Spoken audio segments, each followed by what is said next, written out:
नमस्कार दोस्तों, स्वागत है आप सभी का पाथफाइंडर पर। हाल ही में मिनिस्ट्री ऑफ कॉमर्स के द्वारा एक सुझाव दिया गया है कि चाइना से आने वाला जो भी विटामिन सी है उसके ऊपर एंटी डंपिंग ड्यूटी को लगाया जाना चाहिए। जैसा कि आप यहां पे देख सकते हैं, आज से 3-4 दिन पहले की बात है, मिनिस्ट्री ऑफ कॉमर्स के द्वारा एक जांच पड़ताल शुरू करी गई थी। India initiates anti dumping probe on vitamin C imports from China. और अब 7 सितंबर की यह खबर आपके सामने है। Commerce ministry recommends anti dumping duty on vitamin C on China for the next 5 years। तो बेसिकली ये यहां पर जांच पड़ताल करी गई। 3-4 दिन के बाद ये फैसला लिया गया। इनफैक्ट फैसला अभी तक नहीं लिया गया है, सिफारिश पेश करी गई है कि एंटी डंपिंग ड्यूटी लगाई जानी चाहिए। नाउ ये एंटी डंपिंग ड्यूटी क्या होती है, विटामिन सी के ऊपर एंटी डंपिंग ड्यूटी की बातचीत क्यों चलाई जा रही है, इसी के बारे में बातचीत करने वाले हैं। चलिए स्टार्ट करते हैं दोस्तों मेरे साथ। मेरा नाम है अनिरुद्ध। इस लेक्चर की पीडीएफ को डाउनलोड कर सकते हैं यहां पर दिए गए टेलीग्राम चैनल के माध्यम से। ऑल्सो आप मुझसे कनेक्ट कर सकते हैं using my WhatsApp details given on this particular channel. अगर आप चाहते हैं तो मुझसे सोशल मीडिया पे भी आके जुड़ सकते हैं using this particular handle and on the Unacademy app as well. Also बताना चाहूंगा, 15 सितंबर के पहले अगर आप लोग अनअकैडमी के प्लेटफॉर्म पर आते हैं तो आपका जो 1 साल का कोर्स का कॉस्ट पड़ता है दैट इज 55,000 माइनस 10%, और ये 10% डिस्काउंट आपको मिलेगा अगर आप लोग ये कोड यूज करते हैं ANI UPSC। इसके अतिरिक्त आपको ये सारे के सारे बेनिफिट्स मिलेंगे using this particular code ANI UPSC।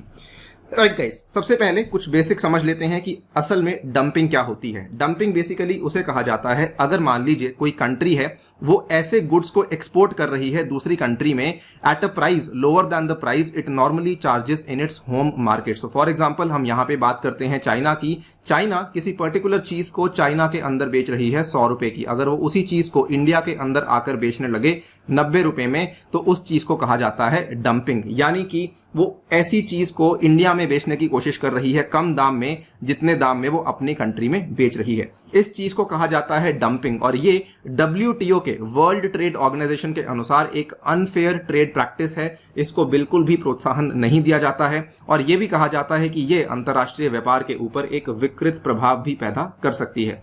इसी पर्टिकुलर चीज का समाधान या फिर उपाय कह सकते हैं जिसको कहा जाता है एंटी डंपिंग ड्यूटी। तो दुनिया भर के कई सारे देश हैं जो कि ऐसी तरह की एंटी डंपिंग ड्यूटीज को लगाते रहते हैं किसी और कंट्री के ऊपर जो कि उनकी कंट्री के अंदर सामान को डंप कर रही हो। तो ये एक ऐसा उपाय है जो कि इस पर्टिकुलर सिचुएशन को रेक्टिफाई करने के लिए लिया जाता है।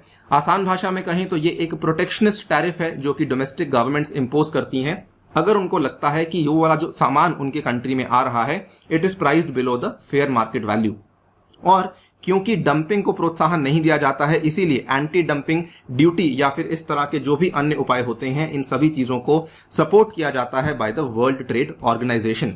अब एक चीज ये भी आती है कि अगर किसी भी तरह की एंटी डंपिंग ड्यूटी को लगाया जाता है तो उसका पीरियड कितना रहता है दोस्तों। उसकी जो वैलिडिटी होती है it is valid for a period of 5 years from the date of imposition unless revoked earlier. यानी कि अगर कोई डोमेस्टिक गवर्नमेंट उसको पहले हटा दे तो बात अलग है, लेकिन आमतौर पे वो 5 साल तक वैलिड रहती है। इसमें एक और क्लॉज भी रहता है that is the clause of sunset review. यानी कि आप उसको अगले 5 साल के लिए भी और एक्सटेंड कर सकते हैं अगर एक्सपायरी के टाइम पे एक रिव्यू इन्वेस्टिगेशन में ये मालूम पड़ता है कि वो वाली कंट्री अभी भी अपनी हरकत से बाज नहीं आई है। तो इस तरीके से ये वाले रूल्स हैं जो कि बनाए गए हैं। नाउ इंडिया में इस एंटी डंपिंग ड्यूटी को इंपोज कौन करता है, लागू कौन करता है? Ministry of commerce and industry के अंतर्गत आने वाला ये वाला आपका बहुत ही एक ऊंचा विभाग है, directorate general of trade remedies, जो कि कई सारे रेमेडियल मेजर्स लेता है, कई सारे यहाँ पे उपाय लेता है सो दैट जो अंतर्राष्ट्रीय व्यापार है वो सही तरीके से चलता रहे। इसमें एंटी डंपिंग ड्यूटी आती है, काउंटर वेलिंग ड्यूटी आती है, कई सारे अन्य सेफगार्ड मेजर्स भी आते हैं। नाउ इसमें भी एक पूरी की पूरी टाइमलाइन चलती है। सो फॉर एग्जांपल सबसे पहले मान लीजिए किसी कंपनी ने या फिर किसी ऑर्गेनाइजेशन ने DGTR के पास जाके कंप्लेंट करी कि हमें लगता है कि यहां पर ये कंट्री सो एंड सो करके डंपिंग कर रही है। तो उस केस में सबसे पहले इनिशिएशन ऑफ प्रोब होती है। उसके बाद यहां पर इनिशिएशन ऑफ प्रोब होने के बाद जो DGTR है वो अपनी फाइंडिंग्स को पेश करता है एक नोटिफिकेशन के माध्यम से। एंड ये वाली जो फाइंडिंग्स है अल्टीमेटली फाइनेंस मिनिस्ट्री के पास भेज दी जाती हैं और वही यहाँ पे फैसला लेते हैं कि क्या हमें वाकई में यहाँ पे एंटी डंपिंग ड्यूटी को लागू करना है या फिर नहीं करना है। अब बात कर लेते हैं जो लेटेस्ट न्यूज हमारे सामने आई है। तो यहां पर क्या हुआ है, India has started an anti dumping investigation into the imports of vitamin C क्यों? बेसिकली एक कंपनी है जिसका नाम है बजाज हेल्थ केयर। ये कंपनी है और 3-4 कंपनीज और हैं भारत में जो कि ऐसा मान लीजिए कि काफी बड़े पैमाने पर विटामिन सी को प्रोड्यूस करती हैं।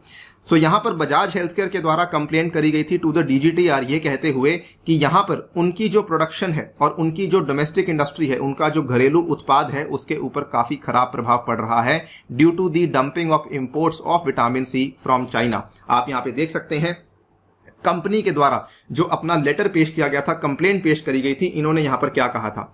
Subject goods produced by the domestic industry, यानी कि जो चीजें हम प्रोड्यूस कर रहे हैं, एंड द पीयूसी यानी कि product under consideration imported from the subject country यानी कि China, they are comparable in terms of essential product characteristics which includes physical and chemical characteristics, manufacturing process and technology, functions and uses, product specifications, pricing, distribution and marketing, and tariff classification of the goods. Now यहां तक तो आपको कुछ भी खराब नहीं लगेगा, लेकिन इसी कंपनी का जो आगे का स्टेटमेंट है इसको अगर आप ध्यान से पढ़ेंगे, इन्होंने यहां पर यह कहा कि बजाज हेल्थ केयर ने यहां पर कई सारे इस तरह के सबूत पेश किए हैं जो कि दिखा रहे हैं कि प्राइस इफेक्ट में प्राइस की अंडर कटिंग हुई है, प्राइस का डिप्रेशन हुआ है और सप्रेशन हुआ है ऑन द डोमेस्टिक इंडस्ट्री, यानी कि चाइना जानबूझ के अपने वाले प्रोडक्ट की प्राइस की अंडर कटिंग कर रही है सो दैट वो इंडिया की डोमेस्टिक इंडस्ट्री को आकर के हैम्पर कर सके और इंटरफेरेंस कर सके। इसी के चलते बजाज हेल्थ केयर ने यहां पर इस कंप्लेंट को पेश किया था और जो मैंने आपको कहा 3 और कंपनीज हैं, उन्होंने भी इस पर्टिकुलर कंप्लेंट को सपोर्ट किया था कि हम भी बजाज हेल्थ केयर के साथ खड़ी हैं और ये वाला जो एंटी डंपिंग ड्यूटी है लागू हो जाना चाहिए।